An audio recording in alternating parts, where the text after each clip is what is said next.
ஒரு கப் தேங்காய் பால் எடுத்துக்கிட்டீங்க அப்படின்னு சொன்னா அதுல இருக்கக்கூடிய மொத்த கலோரியோட அளவு வந்து 552 கலோரிஸ் இருக்கு. அப்போ நீங்க தொடர்ச்சியா ஒரு 15 நாள் தேங்காய் பால் சாப்பிட்டீங்க அப்படின்னு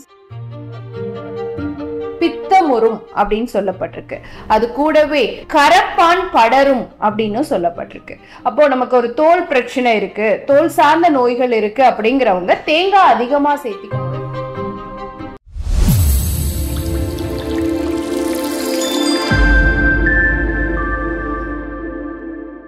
அன்பு தோழிகளுக்கு இனிய வணக்கம்.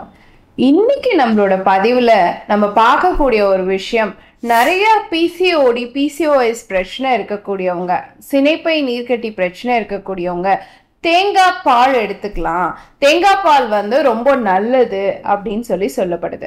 ஸோ பட் அது எடுத்துக்கலாமா, அது நல்லதா, அதனால என்ன மாதிரியான விளைவுகள் ஏற்படும் அப்படிங்கிறத பத்தி எல்லாம் தான் இன்னைக்கு நிகழ்ச்சியில நம்ம பார்க்க போறோம். ஸோ ஃபர்ஸ்ட் வந்து தேங்காய் பால் பத்தி சித்த மருத்துவத்துல என்ன சொல்லியிருக்கு அப்படின்னு கேட்டீங்கன்னா, வாதமாம் அப்படின்னு சொல்லப்பட்டிருக்கு. ஸோ தேங்காய் பால் வந்து உடலில் வலிகளை ஏற்படுத்தும் ஃபர்ஸ்ட். அடுத்து உடலினுடைய சூட்டை அதிகப்படுத்தும், பித்தமுறும் அப்படின்னு சொல்லப்பட்டிருக்கு.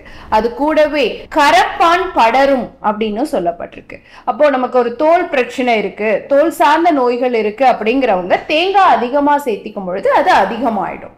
ஸோ இப்போ அறிவியல் ரீதியாக என்னென்ன விஷயங்கள் தேங்காய் பால் பத்தி இருக்கு அப்படின்னு பாத்தீங்கன்னா, ஒரு கப் தேங்காய் பால் எடுத்துக்கிட்டீங்க அப்படின்னு சொன்னா அதுல இருக்கக்கூடிய மொத்த கலோரியோட அளவு வந்து 552 கலோரிஸ் இருக்கு. ஸோ 1 கிலோ வெயிட் அப்படிங்கிறது 7500 கலோரி.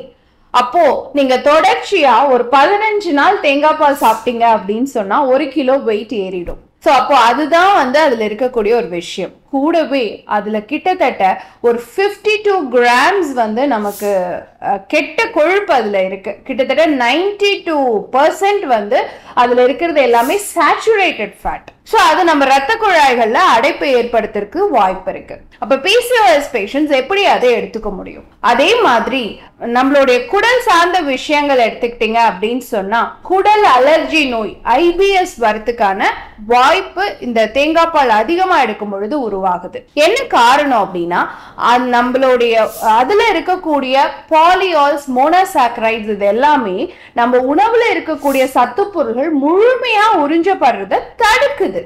அதே மாதிரி அதுல இருக்கக்கூடிய அதிகப்படியான நார்ச்சத்து, இப்போ வந்து தேங்காய் பால்ல என்ன இருக்கு, நிறைய ஃபைபர் தான் இருக்கு அப்படின்னு சொல்லப்படுது. அதுல நம்ம சர்க்கரை சேர்த்தாம எடுத்துக்கிறோம் அப்படின்னு வச்சுக்கோங்களேன், அளவுக்கு அதிகமான ஃபைபர் வந்து பிளாட்டிங், இன்டைஜஷன், வாமிட்டிங், தலைச்சுற்றல் இந்த மாதிரியான கம்ப்ளைண்ட்ஸை உருவாக்குறதுக்கும் சான்சஸ் இருக்கு. அப்போ உடல் எடையும் அதிகமாகுது, ஹார்மோன் சார்ந்த பிரச்சனைகளையும் அதிகப்படுத்துது, குடல் சார்ந்த பிரச்சனைகளையும் அதிகப்படுத்துது. கூடவே ஹார்மோனல் இம்பேலன்ஸை உருவாக்குறதுனால தொடர்ச்சியா கருமுட்டை வளர்ச்சியும் பாதிக்கிறதுக்கான சான்சஸும் இருக்கு. அப்போ தேங்காய் பால் சாப்பிட்டா நல்லதான்னு கேட்டீங்கன்னா, வயிற்று புண் இருக்கு, நாட்பட்ட குடற்புண் இருக்கு, வாய்ப்புண் அதிகமா இருக்கு அப்படிங்கிறவங்க மட்டும் அது சரியாகிற வரைக்கும் அந்த மருத்துவ குணத்துக்காக நம்ம தேங்காய் பால் எடுத்துக்கலாம். ஆனா தொடர்ச்சியா குறிப்பா பிசிஓஎஸ் சினைப்பை நீர்க்கட்டி இருக்கக்கூடிய பெண்கள் தொடர்ச்சியா தேங்காய் பால் எடுக்கும் பொழுது ஹார்மோன் பிரச்சனைகள் உருவாகும், குடல் சார்ந்த பிரச்சனைகள் உருவாகும், ரத்தத்துல அடைப்பு வரத்துக்கு, கொழுப்புலால அடைப்பு வரத்துக்கு, நாளங்கள்ல அடைப்பு வரத்துக்கு வாய்ப்பு இருக்கு. கெட்ட கொழுப்பினுடைய அளவு அதிகமாகும் பொழுது ஹார்மோன் சிந்தசிஸ்ல பிரச்சனை இருக்கும், irregular periods உருவாகிறதுக்கு சான்சஸ் இருக்கு. ஸோ இத்தனை விஷயங்கள் இருக்கு தேங்காய் பால் எடுத்துக்கும் பொழுது. ஸோ ஒரு விஷயத்தை நம்ம எடுத்துக்கும் பொழுது என்ன பிரச்சனைக்காக எடுத்துக்கிறோம், எந்த நோய்க்காக எடுத்துக்கிறோம், அந்த நோய்க்கு இது நல்லது பண்ணுமா, ஒரு பொருள் நல்லதுதான் ஆனா அந்த நோய்க்கு அது நல்லதா அப்படிங்கிறத பார்த்து எடுத்துக்கிட்டோம் அப்படின்னு சொன்னா நிச்சயமா நம்மளோட வாழ்வு ஆரோக்கியமா இருக்கும். பயன்படுத்தி பாருங்க. இதே மாதிரி இன்னொரு ஆரோக்கிய குறிப்போட நான் உங்களை சந்திக்கிறேன்.